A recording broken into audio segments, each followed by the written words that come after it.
사랑하는 형제자매 여러분, 오늘은 교회력으로 성령 강림절 후 11번째 주일입니다. 오순절 성령 강림 사건을 통해 우리는 삼위일체이신 하나님의 실존을 알게 되었습니다. 우리는 예수님께서 아버지 하나님께 구하신 보혜사 성령님을 통해 예수님을 구주로 고백할 뿐만 아니라 진리의 영이신 성령님을 통해 하나님께 예배할 수 있습니다. 이제 우리의 마음과 뜻을 다하여 영과 진리로 주님의 이름을 찬양하며 예배합시다. 아멘. 우리들이 거듭나서 흠이 없게 하시고 주의 크신 구원받아 온전하게 하소서. 영광에서 영광으로 천국까지 이르러 크신 사랑 감격하여 경배하게 하소서. 아멘. 주님, 내가 주님께로 피합니다. 보호하여 주시고 수치를 당하는 일이 없게 해 주십시오. 주님은 의로우시니 나를 도우시고 건져 주십시오. 나에게로 귀를 기울이시고 나를 구원해 주십시오. 주님은 나의 반석, 나의 요새이시니 주님은 내가 어느 때나 찾아가서 숨을 반석이 되어 주시고 나를 구원하는 견고한 요새가 되어 주십시오. 나의 하나님, 나를 악한 사람에게서 건져 주시고 나를 잔인한 폭력배의 손에서 건져 주십시오. 주님밖에는 나에게 희망이 없습니다. 주님, 어려서부터 나는 주님만을 믿어왔습니다. 나는 태어날 때부터 주님을 의지하였습니다. 어머니 뱃속에서 나올 때에 나를 받아주신 분도 바로 주님이셨기에 내가 늘 주님을 찬양합니다. 아멘. 주 믿는 성도 다 함께 주 앞에 엎드려 무궁한 노래 불러서 만유의 주 찬양. 무궁한 노래 불러서 만유의 주 찬양.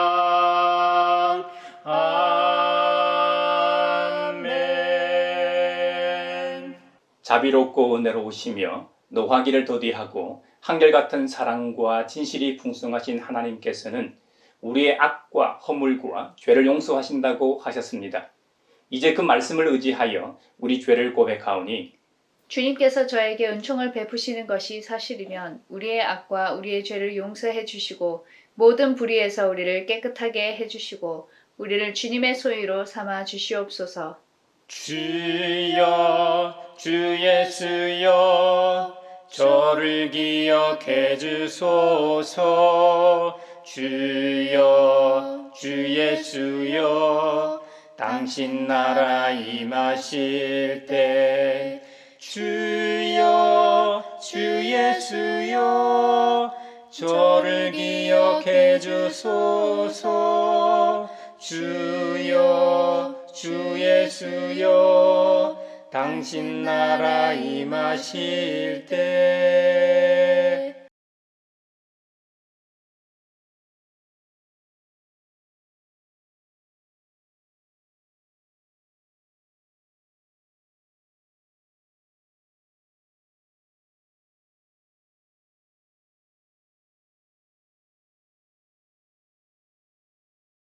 내 이름으로 일컫는 나의 백성이 스스로 겸손해져서 기도하며 나를 찾고 악한 길에서 떠나면 내가 하늘에서 듣고 그 죄를 용서하여 주며 그 땅을 다시 번영시켜 주겠다고 약속하신 우리 아버지 하나님께서 여러분의 죄를 용서하셨음을 주님의 이름으로 선언합니다. 아멘.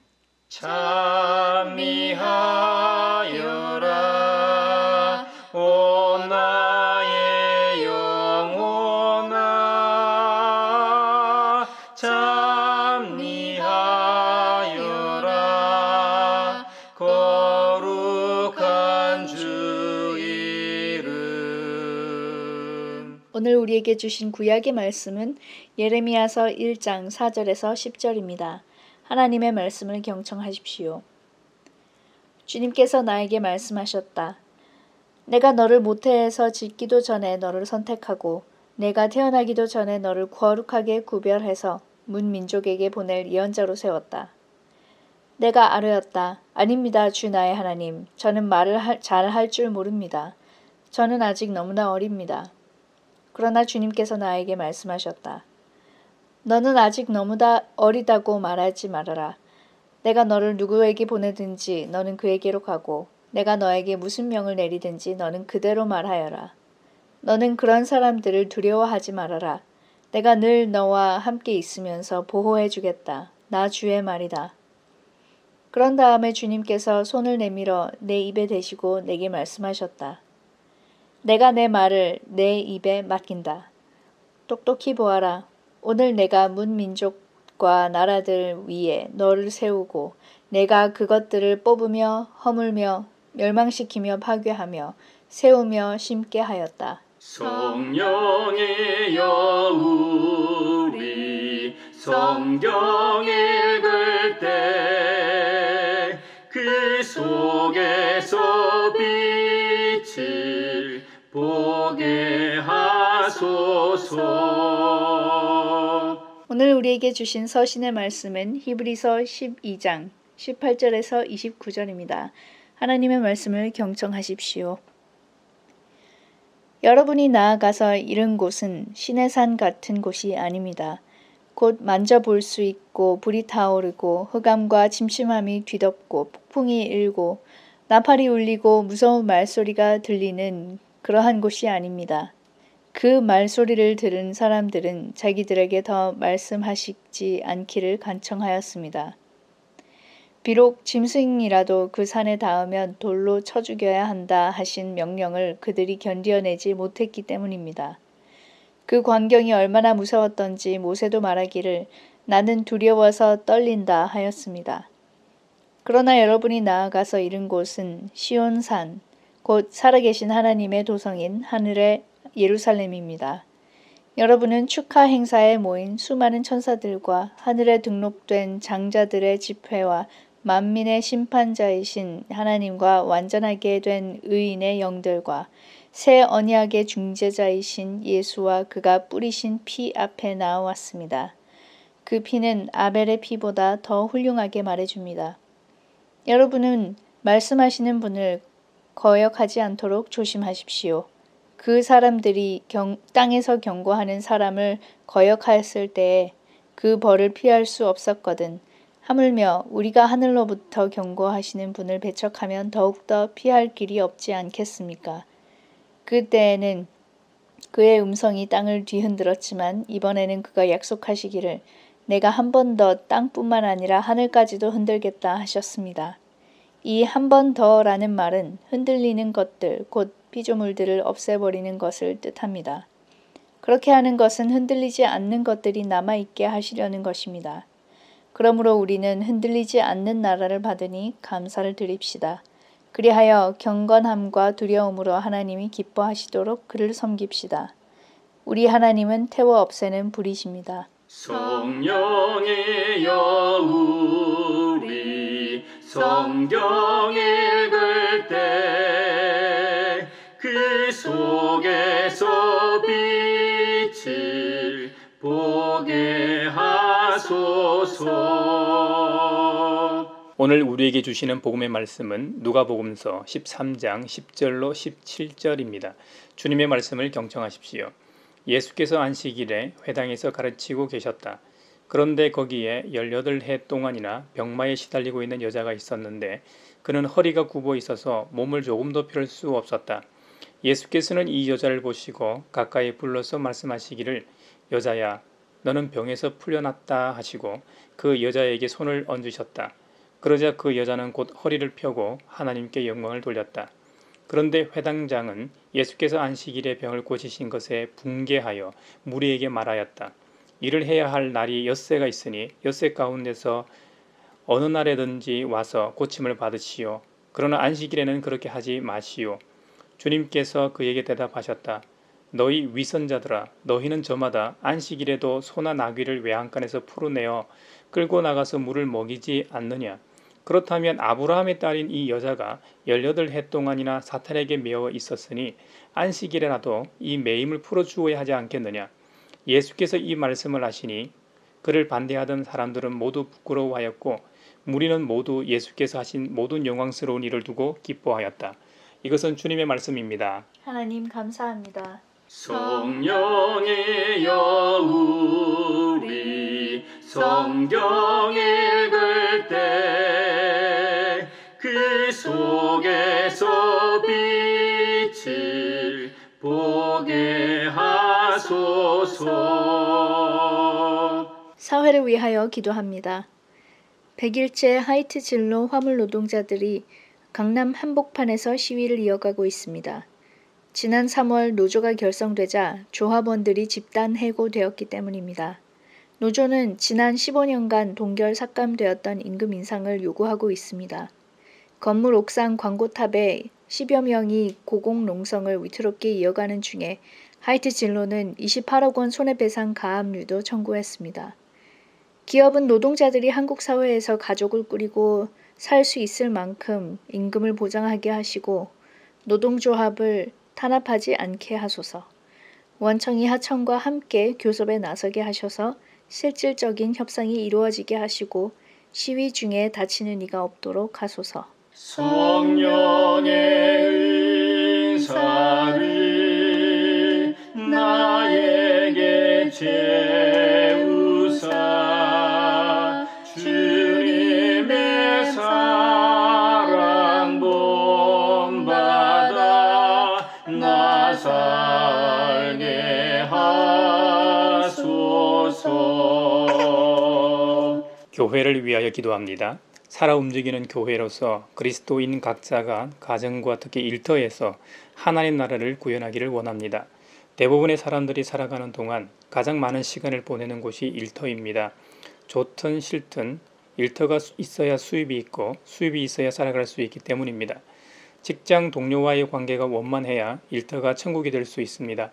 무엇보다 교회 구성원인 그리스도인들마다 일터가 곧 나의 사명임을 자각하고 그곳에서 하나님 나라를 확장하기 위해 복음으로 다시 일어서게 하시고 그 사명감으로 일터에서 신성한 노동을 이행하며 솔선수범하며 헌신하게 하소서. 성령의 은사를 나에게 채우사 주님의 사랑 본받아 나 살게 하소서. 세계 평화를 위하여 기도합니다. 최근 미국의 펠로시 하원 의장이 대만을 방문하고 대만과 미국이 무역 협상을 개시한다고 합니다. 그러자 중국이 또다시 무력 시위에 나서며 지난 18일 군용기 25대를 대만 해협으로 보냈습니다. 최근 미중 갈등을 빌미로 중국이 점점 대만과 주변 국가들을 위협하고 있습니다. 대만은 다수의 국민이 원하는 것처럼 개별 국가로서 위협받지 않고 자유롭게 살아가게 하시고 중국은 대만에 대한 위협을 멈추게 하소서. 한국은 미국과 중국 사이에서 슬기롭게 외교 문제를 풀어나가게 하소서. 성령의 은사를 나에게 채우사 주님의 사랑 본받아 나 살게 하소서.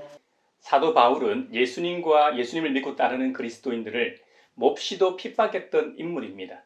기독교인이라는 이름으로 첫 순교자가 되었던 스데반 집사가 순교할 때 그 현장에 있었던 인물이 젊은 시절 바울이었습니다. 사람들이 스데반을 성 바깥으로 끌고 나가서 돌로 쳤습니다. 스데반을 공회의 거짓 증언으로 고소했던 자들이 옷을 벗어서 바울이라는 청년의 발 앞에 두었다고 성경은 기록하고 있습니다. 이 일을 보고 젊은 바울은 스데반이 죽임당한 것을 마땅하게 여겼다고 했습니다. 스데반의 첫 순교를 시작으로 예루살렘 교회에 대한 큰 박해가 시작되었습니다. 우리나라도 일제강점기 때 일본이 교회를 참 많이 핍박하였습니다. 교회가 그 당시 독립운동의 요람이었기 때문이죠. 교회 지도자였던 목회자들을 회유하거나 회유되지 않는 이 목회자들은 잡아다가 감옥에 가두고 고문하였습니다. 이들을 뒤에서 조종한다고 생각한 이 선교사들을 원흉으로 여기고 추방하고 신학교는 문을 강제로 폐교 조치하였습니다. 그 당시 신앙을 지키기 위해 고문받다 순교한 이들도 참 많았습니다. 교회의 문을 강제로 닫기도 했습니다. 경기도 화성 제암리 교회에서는 마을 주민 대부분이 제암리 교회의 교인이었는데 교회로 마을 사람들을 모아놓고 문을 열지 못하도록 자물쇠로 걸어 잠갔습니다. 밖에서 불을 놓자 연기가 나더니 금방 화염에 쌓였습니다. 저도 제암리 교회를 여러 번 방문한 적이 있습니다. 신앙의 자유를 위해 순교한 이들이 적지 않았습니다. 우리나라에서도 토마스 선교사 이후로 복음이 처음으로 조선에 전해졌을 때 서양 귀신이라고 불리며 탄압을 많이 받았죠. 2000년 전 초대 교회에서도 이와 같은 박해가 있었습니다. 앞서 스데반의 순교 현장에 있던 이 젊은 바울이 그 죽음을 마땅히 여겼다고 했습니다. 이후 젊은 바리새인이었던 바울은 확신에 차서 그리스도를 선포하는 무리들을 잡으러 다니게 됩니다. 잘 알려진 대로 사도행전 9장에 보면 바울은 그날도 주님의 제자들을 잡기 위해 살기가 당당하여 다마스쿠스에 있는 회당으로 출발하였습니다. 다마스쿠스 가까이 이르렀을 때 갑자기 하늘에서 환한 빛이 그를 둘러 비추었습니다. 그리고 사울아 사울아 네가 왜 나를 핍박하느냐 하는 음성이 들렸습니다. 이에 바울이 주님 누구십니까? 하고 물으니 나는 네가 핍박하는 예수다 하고 하시면서 일어나서 성 안으로 들어가면 네가 해야 할 일을 일러줄 사람이 있다는 음성을 듣게 됩니다. 이상하게도 바울이 들었던 그 음성을 바울 일행은 듣지 못했다고 합니다. 더 이상한 일은 하늘로부터 이 비친 그 환한 빛 때문에 바울만 눈이 멀었다는 사실입니다. 바울은 일행의 도움으로 급한 대로 다마스쿠스로 가게 됩니다. 그리고 그곳에서 진짜로 주님께서 말씀하신 사람을 만나게 되고 그 사람이 바울이 해야 할 일을 알려줍니다. 바울이 해야 할 일은 이방인의 사도로 불렀다는 겁니다. 거룩하신 주님의 이름을 생명의 복음을 이방인들에게 전하게 하시려고 주님께서 택하신 그릇이라는 겁니다. 그리고 이 복음 전함을 위해 얼마나 많은 고난을 받아야 할지도 더불어 알려줍니다.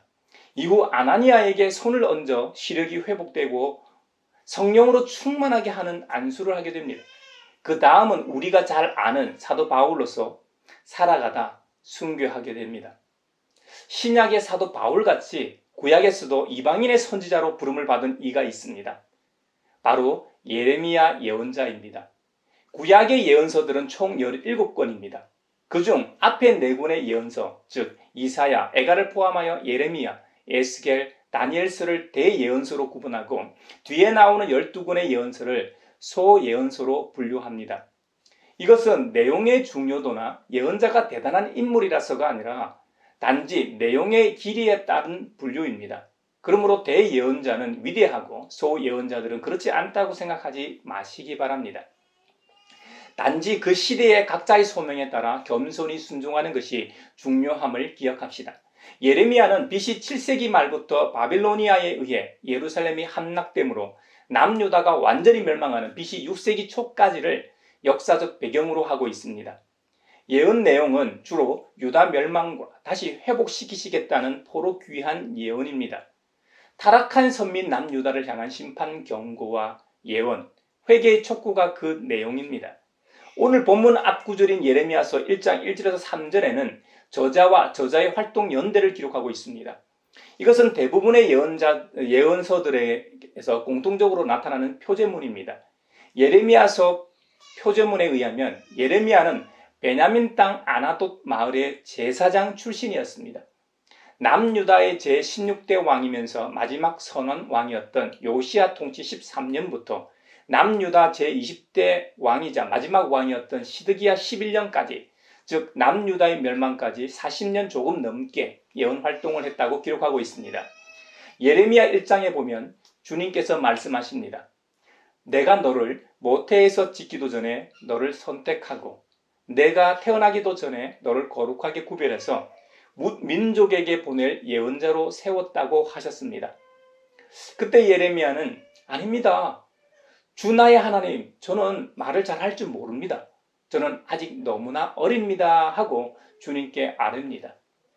그때 주님께서 뭐라고 말씀하신 줄 아십니까? 너는 아직 너무나 어리다고 말하지 말아라.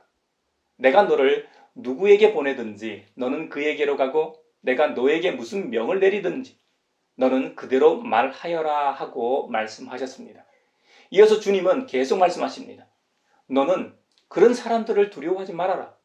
내가 늘 너와 함께 있으면서 보호해 주겠다고 하셨습니다. 그리고 그 증거로 주님께서 손을 직접 내밀어 예레미야 입에 대시고 내가 내 말을 내 입에 맡긴다. 똑똑히 보아라. 오늘 내가 민족과 나라를 위해 너를 세우고 내가 그것들을 뽑으며 허물며 멸망시키며 파괴하며 세우며 심게 하였다 하고 말씀하셨습니다. 오늘날 목회자들도 마찬가지입니다. 목회자 개개인의 능력은 분명 차이가 있습니다. 그렇다고 그 능력과 배경대로 목회를 하는 것도 아닙니다. 진짜 목회는 그리스도 안에서 하나님의 은혜와 뜻대로 하는 것입니다. 그래야 맡겨주신 일이 크든 작든 은혜가 있습니다. 그러므로 우리 목회자들도 예레미야처럼 겸손해야 하는 것이죠. 저도 그렇게 믿고 확신하지만 예레미야 예언자가 참 부럽습니다. 하나님께서는 주님의 말을 예레미야의 입에 맡긴다고 하셨습니다. 이 얼마나 귀하고 엄청난 일입니까? 요한복음서 1장 1절에 의하면 태초에 말씀이 계셨다. 그 말씀은 하나님과 함께 계셨다. 그 말씀은 하나님이셨다. 태초부터 있던 그 놀라운 말씀을 주님께서 지금 예레미야의 예언자 입에 맡기신다고 하셨습니다. 그만큼 두렵고 떨림으로 하나님의 말씀을 대언해야 한다는 의미이겠죠. 저도 그런 마음으로 지금 전하고 있습니다. 앞으로도 초심을 잃지 않고 전할 수 있도록 형제자매님들이 기도해 주십시오.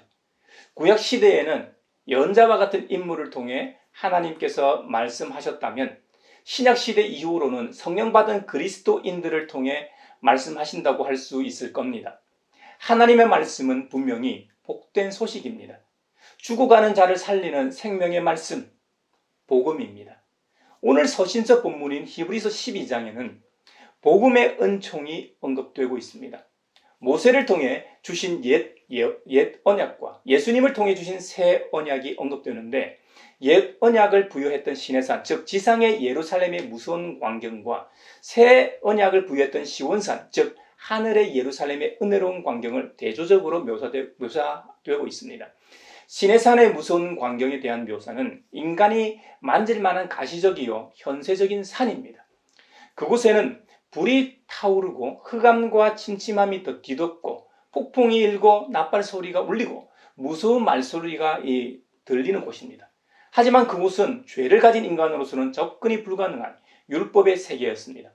한마디로 하나님의 위험과 두려움으로 가득 찬 공포의 산이었다고 묘사하고 있습니다. 심지어 모세와 같은 온유한 사람도 두려워서 떠는 곳입니다.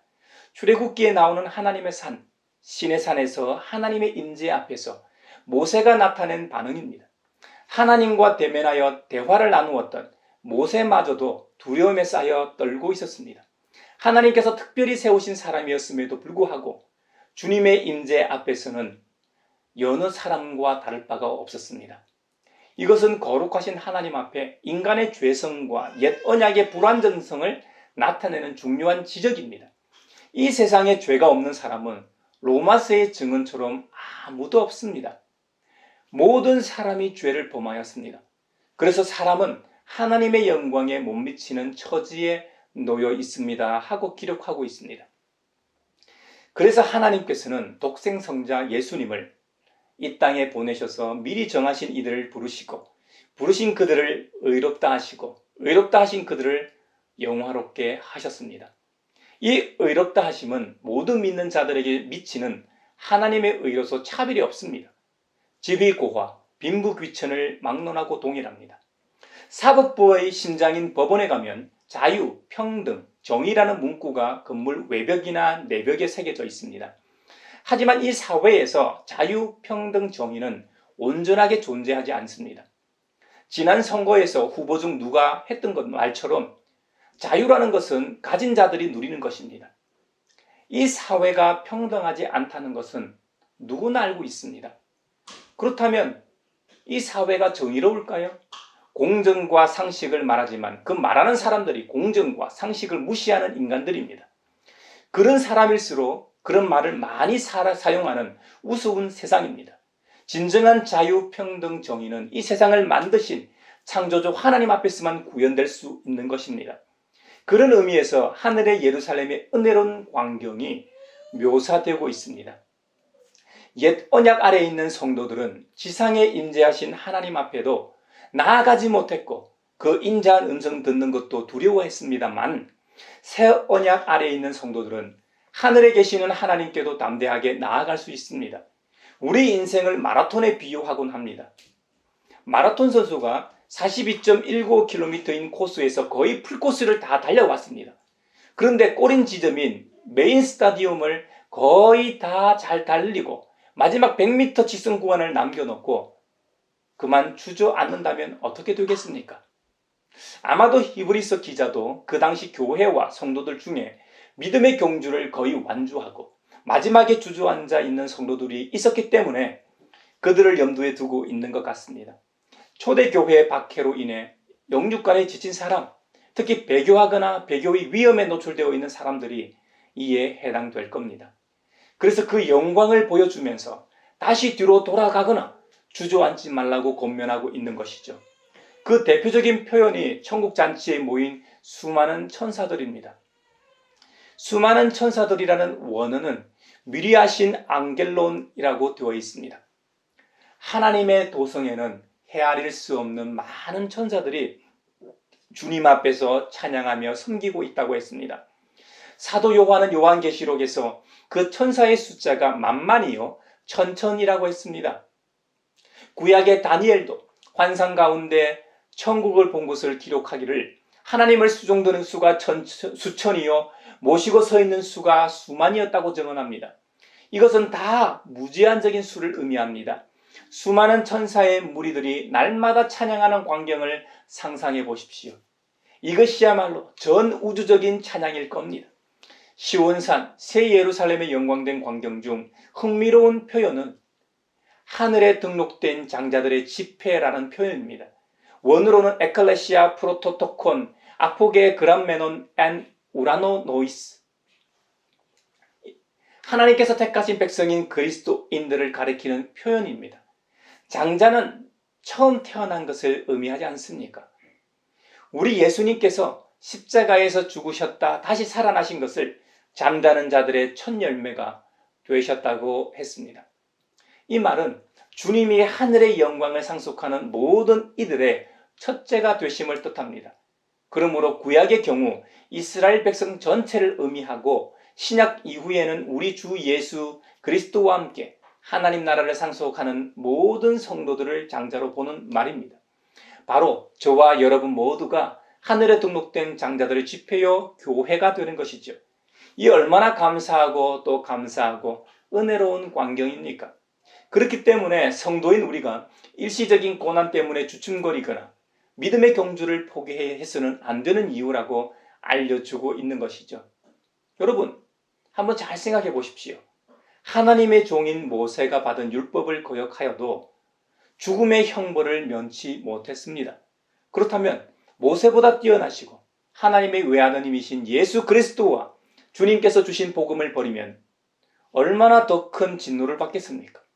히브리서 기자가 기록하고 있는 그 당시 유대인들이 잘 알고 있었던 과거의 사례를 인용하여 그리스도와 복음의 탁월성을 설명합니다. 이렇게 중요한 예수 그리스도와 복음을 저버리면 결코 용서받지 못할 무서운 일임을 강조하고 있는 것이죠. 히브리서 기자는 12장 말미에 배교하지 말 것을 거듭 강조하고 있습니다. 우리는 흔들리지 않는 나라를 받았으니 감사를 드리자는 겁니다. 경건과 두려움으로 하나님이 기뻐하시도록 그를 섬기자는 겁니다. 우리 하나님은 태워 없애는 불, 즉 심판의 하나님이심을 강조하며 마무리합니다. 사랑하는 형제자매 여러분, 우리가 서 있는 곳은 그 옛날 모세가 율법을 받은 시내산이 아닙니다. 하나님의 임재 앞에 두려움과 공포로 사로잡혀 있지 않습니다. 우리가 서 있는 곳은 하나님의 도성 하늘의 새 예루살렘입니다. 우리는 믿음으로 말미암아 예수님의 피를 힘입어 새 예루살렘에 들어갈 담력을 얻은 자들입니다. 그러므로 우리는 긍휼하심을 받고 때를 따라 돕는 은혜를 얻기 위하여 은혜의 보좌 앞에 담대히 나아갈 수 있는 축복받은 사람들입니다. 할렐루야! 그러니 새 언약을 무시하고 그리스도 우리 주님을 배반하고 딴 길로 가는 일이 없도록 합시다. 이스라엘 백성들은 출애굽 후 광야에서 홍해 앞에서 원망했습니다. 먹을 것이 없을 때 원망했습니다. 또 마실 것이 없을 때 원망했습니다. 무서운 적을 만났을 때 원망하고 다시 노예 시절로 돌아가자고 했습니다. 우리도 이 세상을 살아가다 보면 물질 때문에, 건강 때문에, 사업 때문에, 결혼 때문에, 취업과 직장 때문에 여러 일로 인해 원망하고 이전 삶으로 돌아가고 싶은 마음이 들 때가 있을지 모릅니다. 그때 히브리서를 통해 권면하고 경고하는 말씀을 기억합시다. 또 외부의 요인들만 우리를 넘어지게 하는 것이 아닙니다. 누가복음서 13장에 보면 예수님께서 회당에서 말씀하시며 가르치고 계실 때 18년 동안 등급은 여자를 보시고 고쳐주신 일이 있습니다. 그때 회당장이 예수님께서 불쌍한 여자를 고쳐주신 것을 보고 기뻐하지 않고 도리어 예수님을 대적하게 됩니다. 그 이유가 안식일의 병을 고쳤기 때문입니다. 안식일의 병을 고친 것을 보고 분개하여 무리들을 선동하기까지 했습니다. 율법으로 금하고 있기 때문이라는 것이죠. 이래서 모세의 율법이 온전한 것이 아니라는 겁니다. 율법으로는 사람의 죄를 드러나게 하지만 치유하지는 못하기 때문입니다. 이에 예수님께서 회당장을 향해 대답하십니다.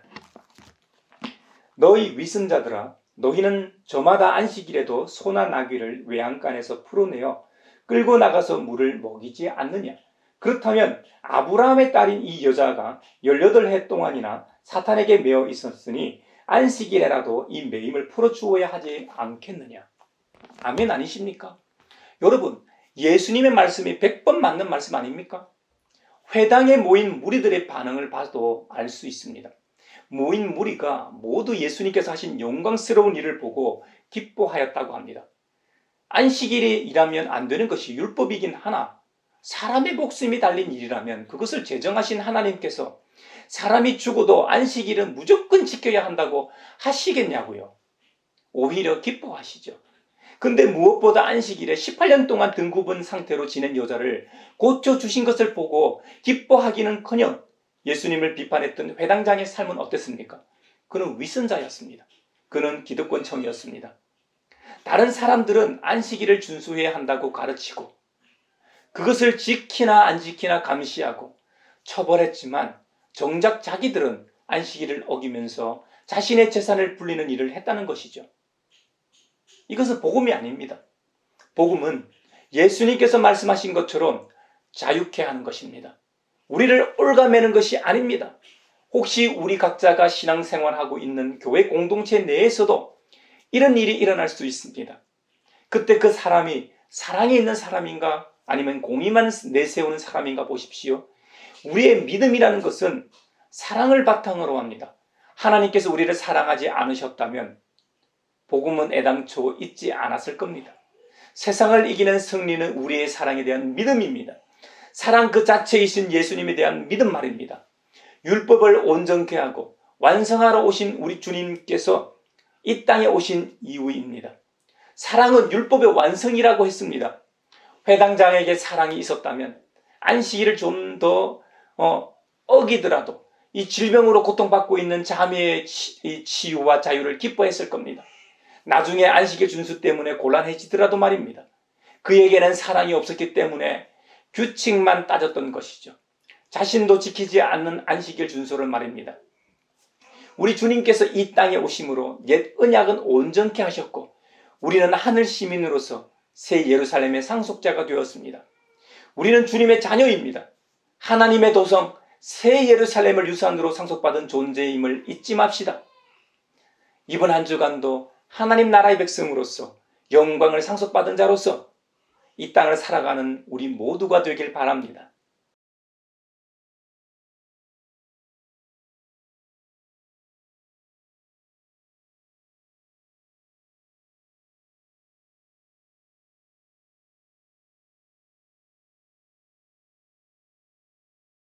내게 있는 모든 것을 아낌없이 드리네. 사랑하고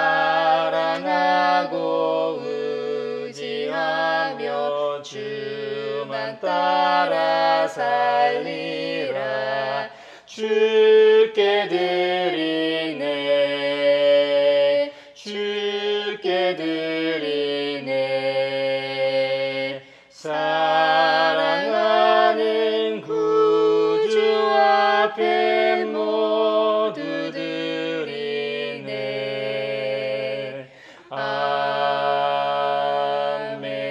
아멘. 여기에 모인 우리는 우리의 믿음의 역사와 사랑의 수고와 우리 구주 예수 그리스도에 대한 소망의 인내를 여기 연보에 담아 올려드립니다. 주님께서 말씀하신 대로 인색함으로나 억지로 하지 않고 지난 한 주간도 믿음으로 살게 하심에 감사하여 각각 그 마음에 정한 대로 즐거운 마음으로 바치오니 향기로운 예물이 되게 하소서. 은혜의 주님, 우리의 정성을 어여삐 여기시어 주님께서 베푸신 은혜에 비하면 보잘것없지만 말씀하신 대로 미리 구별하여 드리오니 기쁘게 받으시옵소서. 우리의 가진 것이 비록 적어도 바치는 기쁨은 더 커지고 비록 버는 것이 적어도 나누는 즐거움은 더욱 넘쳐 우리 믿음의 소문이 각처에 퍼지게 하소서. 우리 주님 예수 그리스도의 이름으로 감사하며 기도하옵나이다. 아멘. 갈보리 그 언덕에서 깊은 샘이 터지고 하늘 문이 다 열리며 그의 자비 넘치네. 물결치는 주의 사랑 한없이 쏟아지고 하늘나라 평화 정의 죄악 세상 접시네. 하늘나라 평화 정의 죄악 세상 접시네. 서로 평화의 인사를 나누겠습니다. 주님의 평화를 빕니다. 주님의 평화를 빈다 얘들아. 주님의 평화가 여러분과 함께 하시길 바랍니다. 이제 축도하겠습니다. 우리를 하나님 나라의 백성으로 부르신 아버지 하나님께서 여러분에게 복의 복을 내려주셔서 언제 어디서나 여러분을 지키시기를 원하며 주님께서 그분의 인자한 얼굴을 여러분에게 비추사 필요에 따라 물질과 건강과 은혜 베푸시기를 원하며 주님께서 여러분이 하는 일과 가정과 자녀들과 함께 하시길 원하며 주님의 몸된 하나의 거룩하고 보편적인 사도적인 모든 교회와 코로나 종식을 바라는 이 나라와 세계 그리고 우크라이나 전쟁 종식과 한반도 평화 통일과 함께 하시길 원하며 오늘 말씀처럼 환난 중에도 하나님 나라와 우리의 결성점인 시온산을 바라보는 사람들 위에 평강 주시기를 성부와 성자와 성령의 이름으로 축원하옵나이다. 아멘.